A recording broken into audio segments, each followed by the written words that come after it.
প্রতিদিন আমার এই দৃশ্য দেখে চোখ জুড়িয়ে যায়। আসলে আমার ছেলেটা যে কি পরিমাণ নামাজে বসলে দুষ্টমি করে আর যন্ত্রণা করে, সেটা আসলে ওর বাবাকে বললেও কখনো বুঝতে পারতো না। তো এই কিছুদিন ধরে সে এই বিষয়টা খুব ফিল করে যে ও আমাকে কি জ্বালাতন করে। মানে সে তো মাঝে মাঝে মাথার উপর দিয়ে উঠতেই মানে সেজদা দিয়ে উঠতেই পারে না ওর যন্ত্রণায়, কারণ সে মাথার উপর উঠে বসে থাকে। আর আমার মাথার উপর ওঠা লাগে না, আমি তো ছোট একটা মানুষ, আমার পিঠের উপরে সে খুব সুন্দর করে উঠতে পারে।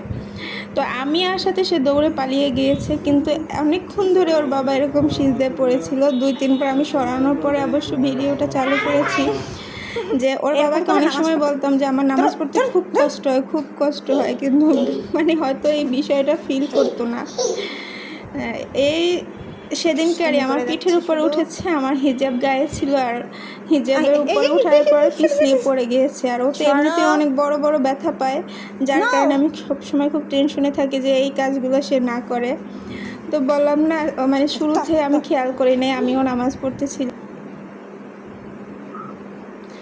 যখন দেখলাম এই অবস্থা, তখন আমি দৌড়ে এসে তাকে সাবধান করলাম, কারণ আসলে খুব কষ্ট হচ্ছে তার নামাজ পড়তে।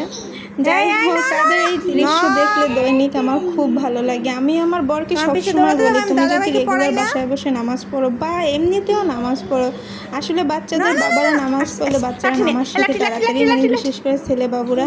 মেয়ে বাবুরা হয়তো মায়ের কাছে শেখে, কিন্তু ছেলে বাবুরা কিন্তু বাবার কাছে শিখে। আমার বড় দুলাভাই নামাজ পড়ে দেখে আমার মানে তার ছেলেরা মাশাআল্লাহ আলহামদুলিল্লাহ মাত্র 8 বছর 9 বছর বয়স থেকেই নামাজ পড়া শুরু করছে রেগুলার। আমার দেখলে খুব ভালো লাগে।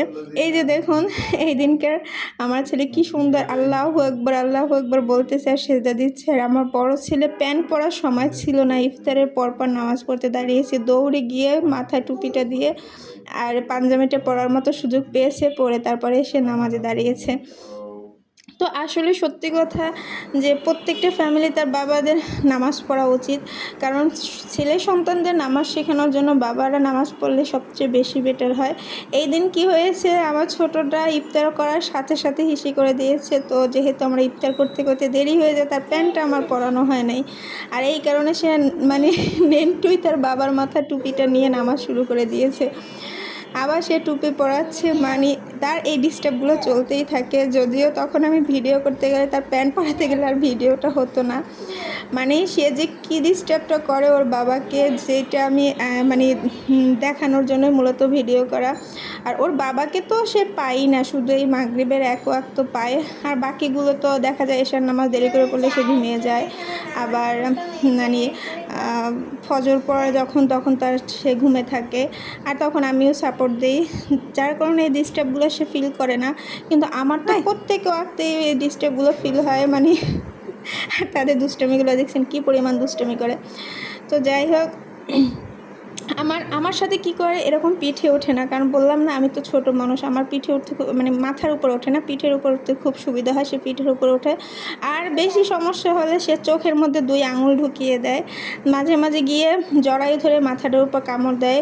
এটা খুব বিপজ্জনক, যেহেতু তার সামনের দাঁতটা নিয়ে খুব রিস্কে থাকি।